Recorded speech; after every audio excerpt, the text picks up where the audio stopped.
Hello, my name is Matt Dietz, and this is my Chapter 1 exercise in comparing Chappuis's work with Gupta's PBA. A little bit about myself first. In my professional life, I teach technology education at Midwest High School in Middleburg, Pennsylvania. Here's a picture in the lower right-hand corner. I'm pursuing this STEM endorsement to be part of this trend within my school. I believe my field lends itself very nicely to being part of that. In my personal life, I enjoy building and construction, traveling. Here's a picture from Yellowstone last summer. Other outdoor activities, including kayaking, chasing after my children at their sporting events, and of course, all of this done while spending time with my family. In comparing Chappuis and Gupta, I chose to break it down by Chappuis's individual strategies, number one being providing a clear and understandable vision of the learning target.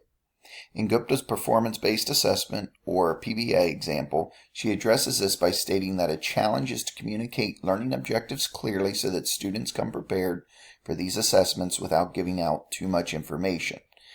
That was at the end of the article, and I can only assume that she had done that prior to the lesson. She does not address it specifically. It is important to note that the student's reaction has been positive in regards to this process, both in regards to performance and preference. Chappuis's second strategy is to use examples and models of strong and weak work. I don't believe that is something that we see out of Gupta. The only possibility would be where the students have an opportunity to learn from classmates during the exercise in a couple group work activities.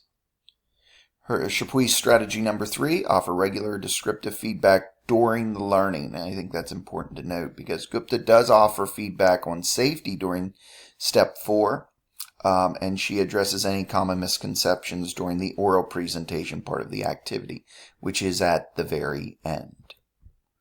Strategy number 4, teach students to self-assess and set goals for the next steps. During steps 2 and 3, as well as 5, Gupta has the students participate in group discussion and self-correction, whereby they prepare for the experiment or the oral presentation.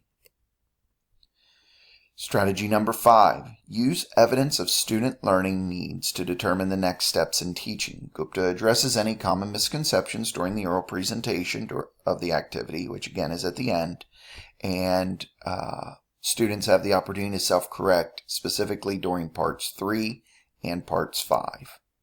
Strategy number 6 suggests designing focused instruction followed by practice with feedback.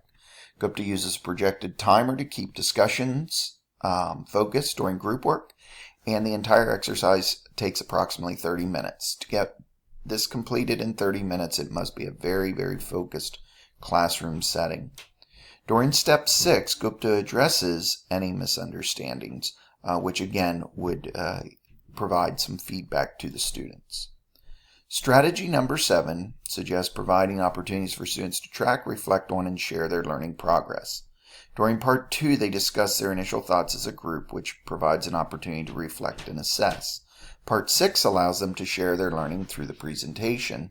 And part 5, students are allowed in a group writing exercise by which they compare their thinking with others. Finally, we can see that Chappuis and Gupta are along similar lines, and in relationship to how I compare, I probably teach more like Gupta, but would like to incorporate more of Chappuis's work.